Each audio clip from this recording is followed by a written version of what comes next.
Hello and welcome to the official GORO track guide for Croix version B. I will show you everything you will have to know, and we will start off with the restart zone. Restart zone starts right here where the total commercials start. So right here where the tire walls end and where the commercial starts. This is the start of the restart zone, and the restart zone ends right here at the start finish line, just under the Croix banner. This is the end of the restart zone.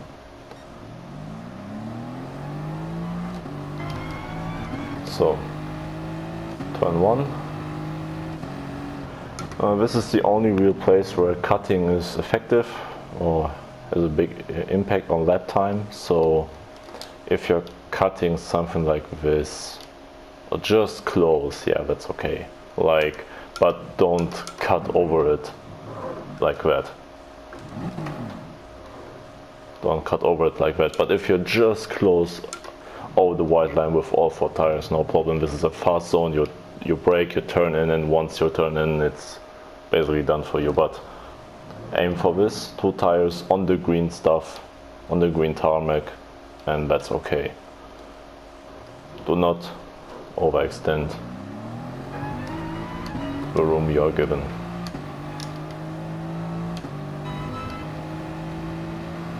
This little bend leading into turn 2.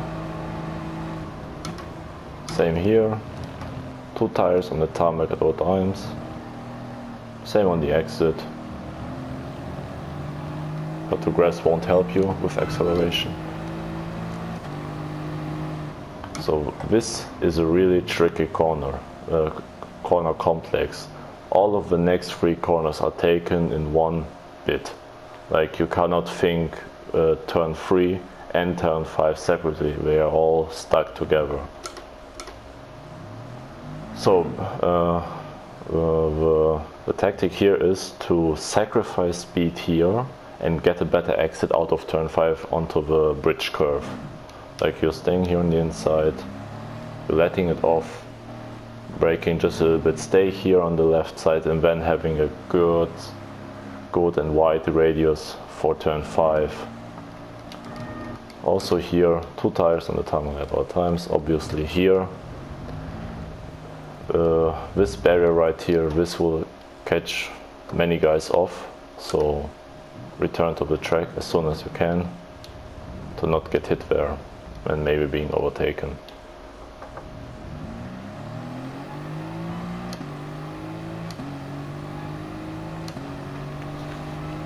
Along the straight, over the bridge, coming to turn 6,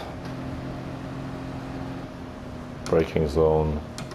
You have a little bit of room here on the outside, but yeah, here do not, 2 tires on the tarmac at all times. Tricky exit here, the walls are a lot closer than they appear. Turn 7, really tricky corner. What you have to aim for is a good exit, so you kind of get from the outside to the inside, and then you're flooring it once you're sure that you can totally floor it until the next braking point. So like, once you're going a little bit too wide, you have to lift off, and this will cost a top speed. Here on the longest straight, little bend. Make sure to turn in properly, because if you're side by side there and you're on the inside and not giving enough room for the guy on the outside, then yeah, it's most likely your fault that you're not given the line or the space for the other guy. So turn 8, brake hard here. Difficult to see into it. It kind of feels a bit open, but it reveals that it's almost a hairpin. 2 tires on the tarmac at all times. Same here, but yeah, gravel makes that point clear. Then the next turns 9, 10, 11. This is also one piece. You're not talking about the corner separately, you're talking about it in one whole, as a whole.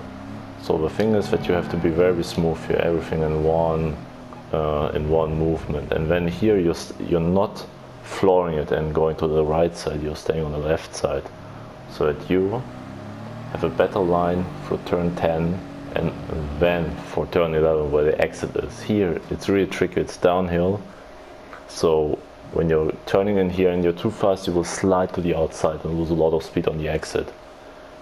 So it's smarter to lift off here and let the car roll, or maybe brake a little bit, so that you stay here on the inside and have a good line to the exit. And here, and as always, 2 tires on the tarmac at all times. Last corner, turn 11 I think. Yeah, brake, get a good run for the next lap. 2 tires on the tarmac at all times on the inside. And here, the wall limits the amount you have, the runoff you have on the outside. Coming to the pit entry, pretty simple. Like once the line here starts, the going through line, this is the point where you have to be on the right side. If you cut it like that, for example here, you get a 10-second penalty. You have a lot of time to get into the pits.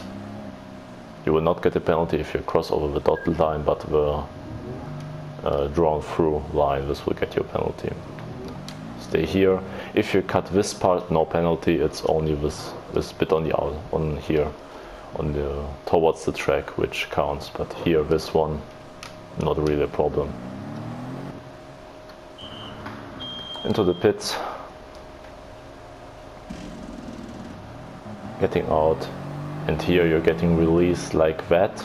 So you're already facing in the right direction. So it's pretty much impossible to cut the pit exit line, so you will get a penalty once you cross this going through line. Where you will get no penalty, for example, is something like that. This will get you no penalty, but here on the exit, stay on the right side is yours. And if no one's behind you, then you can get over to the ideal line.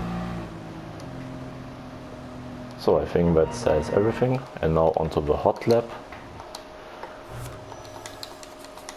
This lap took me a lot of time, so I won't attempt it live. Get all the telemetry. Here, get a good exit, everything in one piece. Full throttle down the main straight. Turn 1 coming up, 90-degree corner. Pick your braking point. Brake hard, turn in, trail braking required, and then get on the power early as well. I lost a bit of time because I didn't really use all the space on the inside. Here tightly around this bend, brake hard. Don't oversteer or anything, just let the car.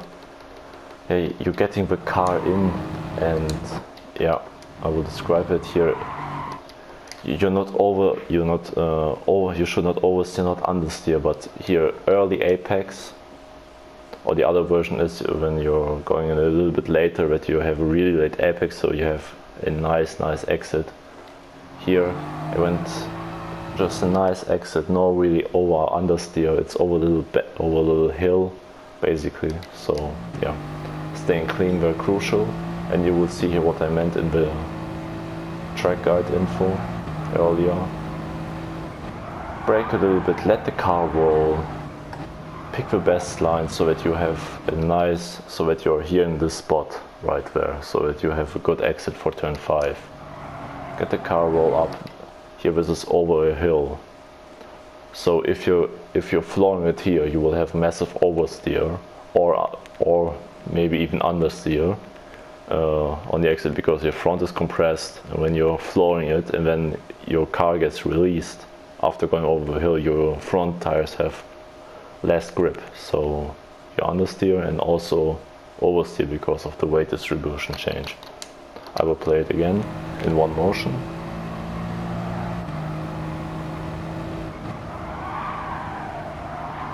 Hugging the apexes. Here I'm really patient with the throttle input, just a little bit of throttle to stabilize it so that I don't lose the momentum and throw it.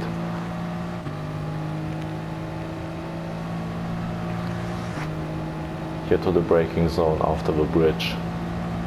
Brake hard, get the car rotated nicely, be patient with the throttle input. And here also this one, what I told in the track guide earlier, get from the outside to the inside, be patient, and now you can floor it.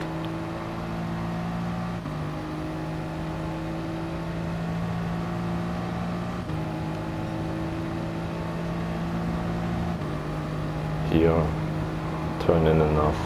It's easy to underturn there. Here, brake hard. Onto the apex. I turned in a bit too early. I think I clipped the inside guardrail. But what you have to do, basically the same here. Brake as normal, but be a little bit more to the right side, because me being on the grass with the inside tires compromises my exit there as well. Yeah, just get a nice round exit after you've rolled around the corner, then get a nice exit. Take all the speed through there. Here again, here in one fluid motion, stay to the left side, and you have a better going through there. Here, you've seen that I've lifted off here. I was really tight on the track limits. Here you're seeing me not doing anything at all, just waiting until the car stabilizes and then hitting again on the throttle while being on the inside and having a really great exit. Here, turn hard. It's really easy to overturn the car here and like getting to a little bit of a slide, but this is deadly here. So keep the car stable. And for the last corner you can carry a lot more speed than you think initially. This is really a phenomenon. So this was the hot lap. I hope you enjoyed it, and see you on race day.